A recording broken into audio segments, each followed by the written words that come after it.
There comes a moment in some men's lives when everything shifts. Not through any dramatic external event, but through an internal awakening that changes how they see themselves and the world around them. What appears to others as withdrawal or aloofness is actually something far more profound, the beginning of what Carl Jung called the process of individuation. This psychological transformation doesn't happen overnight, nor does it follow a predictable timeline. It emerges from deep within the psyche as a natural response to a calling that can no longer be ignored. Understanding this process through Jung's analytical psychology reveals not a story of social rejection, but one of psychological maturation and authentic self-discovery. The call to individuation. Carl Jung believed that every human being carries within them an innate drive toward wholeness and self-realization. This drive, which he termed individuation, compels us to differentiate ourselves from the collective mass and discover our unique psychological identity. For most people, this remains dormant, overshadowed by the demands of social adaptation and survival. When a man begins to respond to this call, he experiences what Jung described as a separation from participation mystique, the unconscious identification with group consciousness that characterizes most social interaction. This isn't a conscious decision to become antisocial. Rather, it's an organic response to an inner pressure that demands authenticity over conformity. The man in our story begins to feel disconnected from conversations about status, gossip, and complaints, not because he's developed a superior attitude, but because his psyche is demanding something more substantial. His unconscious mind is preparing him for the difficult but necessary work of becoming a complete individual. Jung understood that this initial phase often feels isolating because the person is caught between two worlds, the familiar realm of collective values and expectations, and the unknown territory of individual psychological development. The discomfort this creates is not pathological but necessary. It's the psyche's way of creating space for transformation. Dismantling the persona. One of Jung's most important concepts is the persona, the social mask we wear to navigate relationships and meet societal expectations. The persona serves a vital function in helping us adapt to social requirements, but problems arise when we become completely identified with this mask, forgetting our authentic self beneath it. When this man begins his psychological awakening, one of the first things that happens is a gradual dismantling of his persona. He stops automatically performing the social behaviors that once felt natural. He no longer speaks just to fill silence or agrees simply to maintain harmony. These aren't calculated choices but organic responses to an inner shift in priorities. This process can be confusing for both the individual and those around him. Friends and family may notice that he seems different, less predictable, less eager to please, less concerned with maintaining his previous social image. They're sensing the dissolution of a familiar persona without understanding the deeper psychological work taking place. Jung emphasized that this dismantling phase is crucial but delicate. The persona isn't something to be discarded entirely. It's a necessary tool for social functioning. Rather, the goal is to develop a conscious relationship with it, using it when appropriate while maintaining awareness of the authentic self beneath. The man in our story demonstrates this healthy relationship when he continues to show up and remain polite while no longer performing for others' approval. He's learning to engage socially without losing himself in social expectations. Encountering the shadow. As the persona becomes more transparent, an inevitable encounter occurs with what Jung called the shadow, all the aspects of personality that have been repressed, denied, or rejected in order to maintain social acceptability.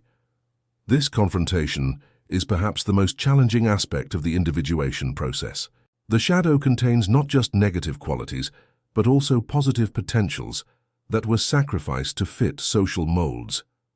As this man withdraws from superficial social engagement, he begins to see aspects of himself that were previously hidden, perhaps judgmental thoughts about others' choices, feelings of superiority, or long-suppressed creative impulses. Rather than being horrified by these discoveries or projecting them onto others, the individuating person learns to integrate these shadow elements consciously. This integration is what allows for genuine authenticity, not the false purity of a carefully maintained persona, but the honest acknowledgement of human complexity. Jung believed that until we face our own shadow, we remain unconsciously controlled by it. The man's growing discomfort with social pretense partly stems from his increasing awareness of his own capacity for pretense. This self-awareness, while initially uncomfortable, ultimately leads to greater psychological freedom. The shadow work also explains why his relationships begin to shift. As he stops projecting his own repressed qualities onto others, he sees people more clearly, both their genuine qualities and their unconscious patterns. This clarity naturally affects how he chooses to invest his time and energy in relationships. The descent into solitude. Jung viewed solitude not as social failure, but as a necessary condition for deep psychological work. In the quiet space away from external demands and distractions, the individuating person can finally hear the voice of the unconscious mind. This is what Jung called the descent into the unconscious, a deliberate turning inward to explore psychological depths. The man's embrace of solitude serves multiple functions. First, it provides space for shadow integration, without the constant activation of social complexes. Second, it allows him to observe his own psychological patterns without interference from others' projections and expectations. Third, it creates conditions for what Jung called active imagination, a dialogue between the conscious ego and unconscious contents. This solitude is markedly different from loneliness. Loneliness is the painful absence of connection, often accompanied by a sense of incompleteness or abandonment. The solitude of individuation is chosen, purposeful, and ultimately nourishing. It's a recognition that true relationship with others requires first establishing a solid relationship with oneself. Jung himself spent considerable time in solitude, particularly during his famous confrontation with the unconscious that he documented in The Red Book.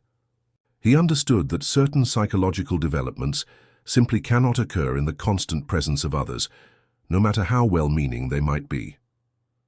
The man's growing comfort with his own company reflects what Jung called the development of a relationship with the self, the archetypal center of psychological wholeness that transcends the ego's limited perspective, complex integration, and emotional freedom.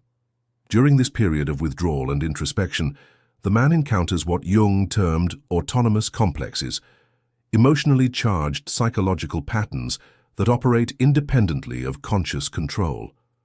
These complexes often govern our automatic reactions in relationships and social situations. Common complexes include the need for approval, the drive for power or status, the fear of rejection, and various parental complexes that replay childhood dynamics in adult relationships. In the noise and constant stimulation of social life, these complexes remain largely unconscious, driving behavior from behind the scenes. In solitude, however, these patterns become visible. The man begins to notice his automatic responses and the underlying complexes that fuel them.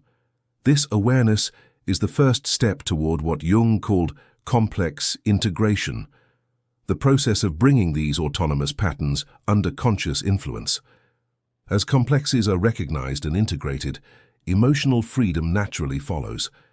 The man becomes less reactive, less dependent on others' responses for his emotional stability, and more capable of choosing his reactions rather than being driven by them. This psychological freedom is often mistaken for coldness or disinterest by others who are used to more reactive, emotionally dependent interactions. The function of opposition. Jung introduced the concept of the transcendent function, the psychological capacity to hold tension between opposing forces until a new synthesis emerges. This function is crucial to the individuation process and explains why the awakening man doesn't simply reject society in favor of isolation. Instead of choosing between complete social engagement and total withdrawal, he learns to navigate a more complex middle path. He can be present with others without losing himself, engage in necessary social functions without being controlled by them, and maintain relationships without depending on them for his sense of identity. This capacity to hold paradox and opposition is a sign of psychological maturity. Rather than seeing the world in black and white terms, good relationships versus bad ones, authentic versus fake interactions, he develops the ability to discern nuance and respond appropriately to different situations. The transcendent function also allows him to maintain compassion for others who haven't begun their own individuation process. He understands that most people are operating from unconscious patterns, not out of malice, but out of lack of awareness. This understanding prevents the bitterness that might otherwise arise from seeing through social illusions. Archetypal energies in action. Throughout this transformation, Jung would identify several archetypal energies at work. The hermit archetype drives the need for solitude and inner reflection. The wise old man archetype seeks truth and understanding beyond conventional wisdom. The warrior archetype provides the courage to stand apart from group pressure when necessary. These aren't roles the man consciously chooses, but rather universal patterns of human experience that become activated during significant psychological transitions. Understanding these archetypal influences helps normalize what might otherwise feel like strange or antisocial impulses. The ultimate archetype guiding this entire process is what Jung called the self, the central organizing principle of the psyche that orchestrates the movement toward wholeness and authentic self-expression. The self operates through dreams, synchronicities, and the gradual emergence of a life path that feels deeply meaningful rather than merely socially acceptable. Relationship transformation. One of the most significant changes during this process involves the man's approach to relationships. Jung emphasized that individuation is ultimately a relational process, but it requires a fundamental shift in how relationships are understood and conducted. Previously, many of his relationships were based on what Jung called unconscious participation, a merging of identities where people complete each other through projection and mutual dependency.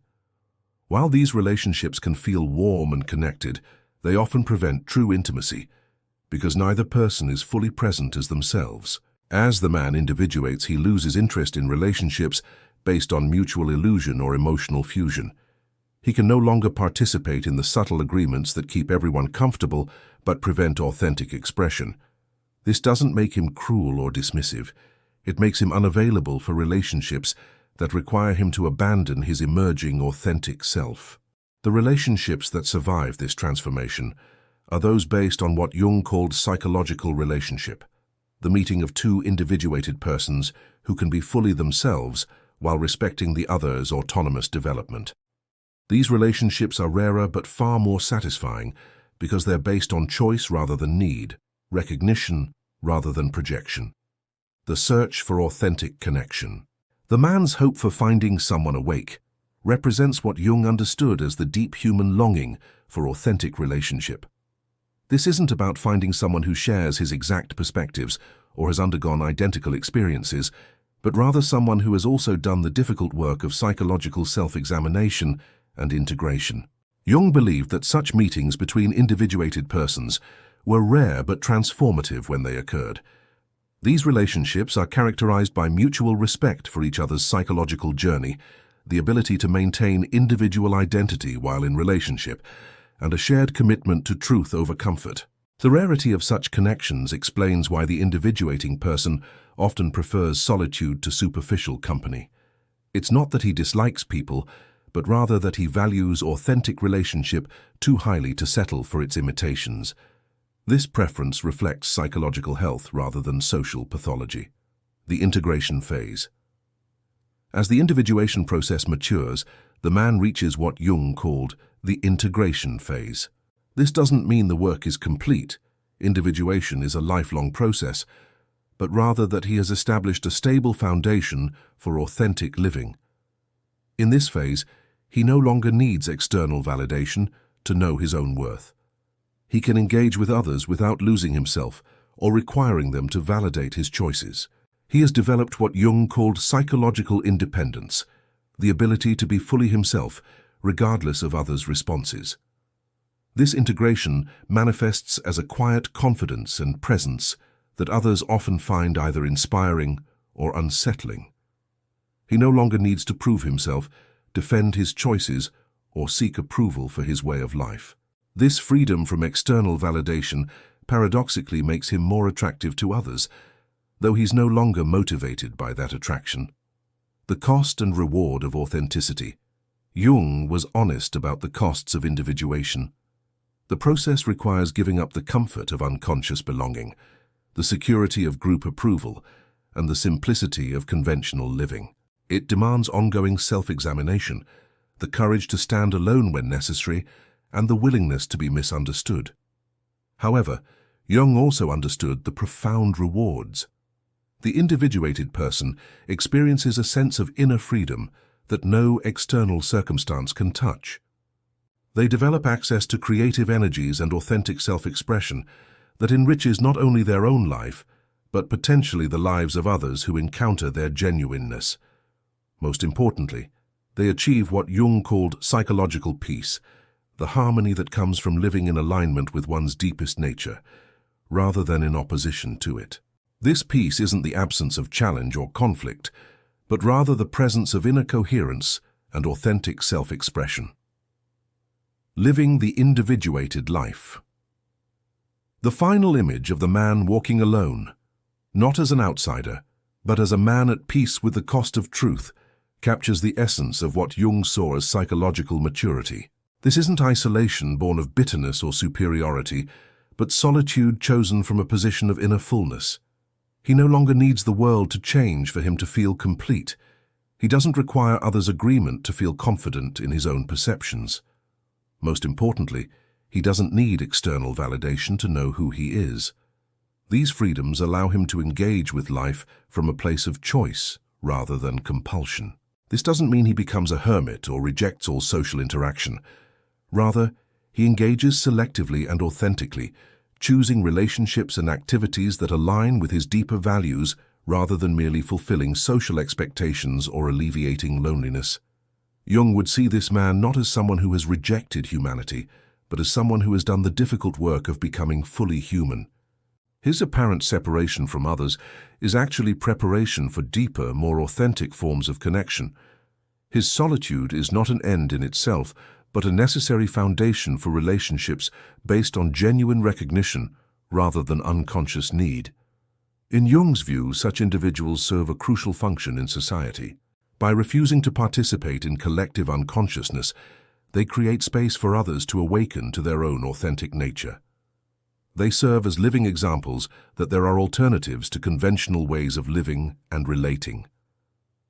The man's journey represents not escape from the human condition, but full participation in it, including the difficult aspects that most people avoid through conformity and distraction.